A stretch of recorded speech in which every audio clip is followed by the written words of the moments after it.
Welcome to essential health tips. আজ আমি আলোচনা করব পেটের কোন স্থানে ব্যথা হলে বুঝবেন আপনি গর্ভবতী নাকি মাসিক হতে চলেছে। বেশিরভাগ মহিলাদের পেটের কোনো না কোনো সাইডে এই ব্যথা হয়। এটা একটি স্বাভাবিক ব্যাপার, কিন্তু তারা দ্বিধাদ্বন্দ্বে পড়ে যায় এই ব্যথা কি মাসিকের ব্যথা না গর্ভধারণের ব্যথা। তো বন্ধুরা, আপনাদের কোনো চিন্তা নেই, আপনাদের এই দ্বিধাদ্বন্দ্ব একদম আমি দূর করে দেব। সবার প্রথমে আমি বলবো, আপনার মাসিক যখন শুরু হবে তখন কোথায় এবং কখন ব্যথা হবে। এই ব্যথা তখনই হবে যখন আপনার মাসিক হবে, তার একদিন আগে, 1 ঘন্টা বা 2 ঘন্টা আগে। এবার জানবো মাসিকের সময় ব্যথা কেন হয়।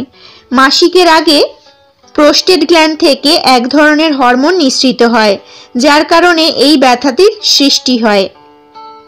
এছাড়া এই সময় ওভারিতে প্রচুর ব্লাডের কমতি দেখা যায়, যার ফলে মাংসপেশিগুলো সংকুচিত হয়ে যায়, যার কারণে মাসিকের আগে পেটে ব্যথা হয়। এবার জানবো এই ব্যথা পেটের কোন জায়গায় হবে। আপনার পেটের নিচের অংশে তলপেটে এই ব্যথা হতে পারে। পায়ে, কোমরে, হিপসের আশেপাশে, পায়ে মাসিক হলে এই জায়গাগুলোতেই বেশি ব্যথা হতে পারে। এবার জানবো এই ব্যথা কেমন হবে।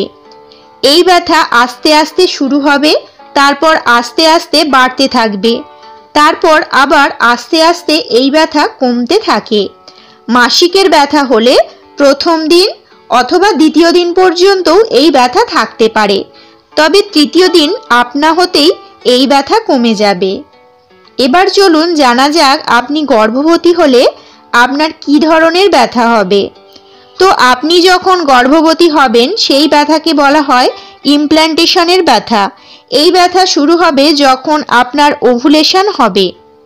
আবার কিছু মহিলার এই ব্যথা মাসিকের আগে পর্যন্ত চলতে থাকবে। প্রতিটি মহিলার ইমপ্ল্যান্টেশনের ব্যথা একই রকম হয় না। কারো কারো ইমপ্ল্যান্টেশনের ব্যথা অনেক হালকা ধরনের হয়ে থাকে, আবার কারো কারো ইমপ্ল্যান্টেশনের ব্যথা অনেক জোরে জোরে হয়ে থাকে। তবে আপনি মনে রাখবেন, এই ব্যথা আপনার মাসিক যখন শেষ হয়ে ওভুলেশন হবে তখন থেকে এই ব্যথাটি শুরু হবে। পরবর্তী মাসিক আসার শুরু পর্যন্ত এই ব্যথা থাকবে। এই ব্যথা কারো কারো প্রচণ্ড আকার ধারণ করে, কারো কারো আবার কম পরিমাণ ব্যথা হয়। মাঝে মাঝে মনে হতে পারে কেউ যেন সূচ দিয়ে ফুটিয়ে দিচ্ছে। এই ধরনের ব্যথা অনুভব হবে। আবার অনেকের ক্ষেত্রে 1 থেকে 2 দিনের বেশি এই ব্যথা টিকসই হয় না। আবার কারো কারো ক্ষেত্রে 6 থেকে 12 দিন পর্যন্ত এই ব্যথা উঠতে থাকে, আবার নামতে থাকে। তবে এই ব্যথা কখনো হালকা উঠবে, আবার নেমে যাবে। এই ব্যথার তীব্রতা সেরকম খুব একটা বেশিও থাকে না, মাঝে মধ্যেই দেখা যাবে এই ব্যথা। বন্ধুরা, মনে রাখতে হবে এই ব্যথা ইমপ্ল্যান্টেশনের সময়ই হবে। ইমপ্ল্যান্টেশন হয়ে গেলে ব্যথাও কিন্তু ধীরে ধীরে চলে যাবে।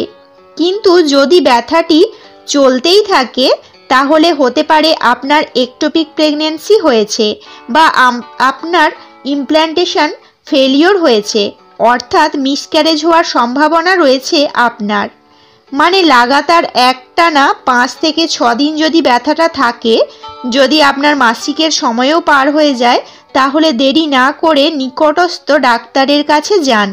কারণ ইমপ্ল্যান্টেশনের ব্যথা হলে 1 থেকে 2 দিন পর্যন্ত থাকবে, বা কয়েকদিন ব্যথা হলেও হালকা হালকা ব্যথা হবে, কখনোই খুব জোরে বা প্রচণ্ড ব্যথা হবে না।